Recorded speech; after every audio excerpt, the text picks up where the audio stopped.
मुअज़्ज़िज़ ख़वातीन व हज़रात, आज हम बात करेंगे एक ऐसी मस्जिद के बारे में जहाँ दिन के वक्त इंसान नमाज पढ़ते हैं और इबादत करते हैं, और रात के वक्त जिन्नात इबादत करते हैं और नमाज़ें पढ़ते हैं। जी हाँ, मोती मस्जिद। मोती मस्जिद जो शाही किला लाहौर के अंदर आज भी मौजूद है। मोती मस्जिद को 1645 में 17वीं सदी ईस्वी में शाहजहां ने बनवाया, मुगलिया बादशाह। और ये संगे मरमर से, सफ़ेद संगे मरमर से इस मस्जिद की तामीर की गई। इस मस्जिद के मीनार चांद की चांदनी में मोती की तरह चमकते हैं, इसलिए इसका नाम मोती मस्जिद रखा गया। मोती मस्जिद मोती मंदिर बन गई जब राजा रंजीत सिंह ने लाहौर पे कब्जा कर लिया। सिखों ने कब्जा किया तो इसको अपनी इबादत का बना लिया, बल्कि इसके अंदर राजा रंजीत सिंह ने यहाँ खजाना रखने का हुक्म दिया और सारी मालो दौलत की रकूम यहाँ पे रखी जाती थी। इसको स्टेट बैंक बना दिया गया। लेकिन 1849 में जब अंग्रेज़ों ने हिंदुस्तान पे कब्जा किया, अंग्रेज़ों की हुकूमत आई, तो उस वक्त मोती मंदिर को दोबारा मुसलमानों के हवाले कर दिया गया और ये फिर मोती मस्जिद की शक्ल में आज तक मौजूद है। मोती मस्जिद के मुतालिक बहुत सी दिलचस्प और हैरत अंगेज बातें सामने आई हैं। चांद की चांदनी में मोती की तरह चमकती हुई इस मस्जिद में आए तो यहाँ जाने को वापस जी नहीं चाहता। यहाँ आकर अजीब और अनोखा सुकून व इत्मीनान हासिल होता है। कहते हैं, बहुत सारे लोगों ने इस बात की तस्दीक भी की है कि मोती मस्जिद में मुसलमान जिन्नात रहते हैं। जी हाँ, यहाँ जिन्नात को महवे इबादत देखा गया है और ऐसे जो वाक़यात हैं वो एक मर्तबा नहीं, रिपीटेडली हुए। ये जिन्नात नेक जिन्नात हैं, सौले, नेक, इबादत गुजार जिन्नात जो किसी को तंग नहीं करते, बल्कि यहाँ तक लोगों का कहना है कि ये जिन्नात यहाँ आने वाले मुसलमान जब दुआ मांगते हैं, इबादत करते हैं, नमाज पढ़ते हैं, तो ये मुसलमान जिन्नात भी उनके हक में दुआ करते हैं अल्लाह के हुजूर। और यहाँ पर इसी फ़लसफ़े के तहत लोगों का अकीदा है कि यहाँ मांगी गई दुआएं कबूल होती हैं।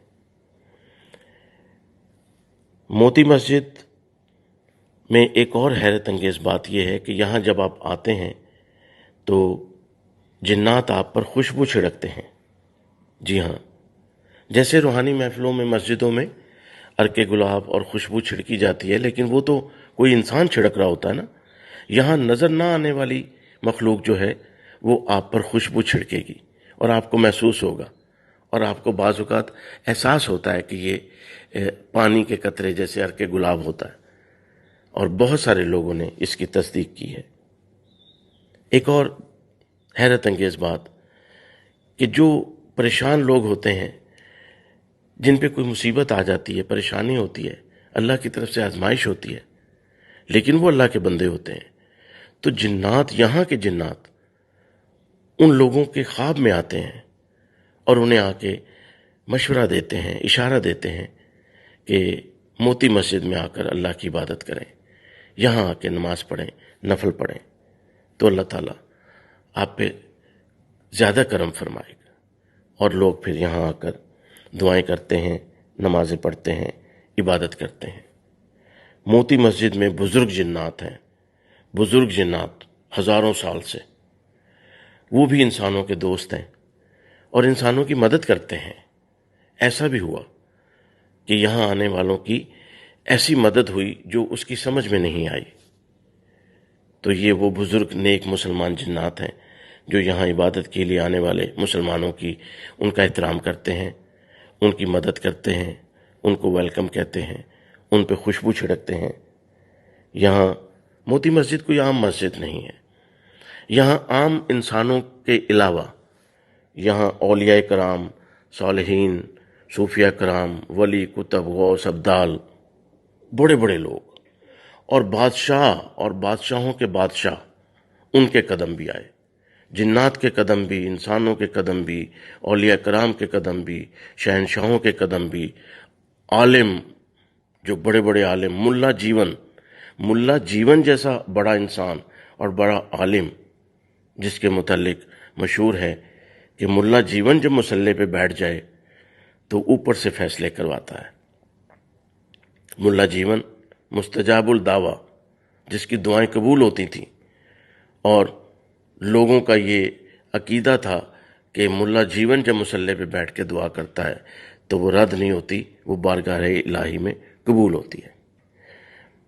یہ موتی مسجد کوئی عام مسجد نہیں، موتی مسجد میں تقدیروں کے فیصلے ہوتے رہے، تاج و تخت کے فیصلے ہوتے رہے، اقتداروں کے فیصلے ہوتے رہے، یہاں پر بڑی بڑی سیاسی سازشیں یہاں پر ہوتی رہیں، اور یہیں سے ریشہ دوانیوں نے جنم بھی لیا، اور پھر اللہ تعالیٰ نے اس کو اب عبادت کے لیے، اللہ تعالیٰ کے فضل و کرم سے آج بھی یہ موجود ہے اور مسلمانوں کی عبادت گاہ ہے۔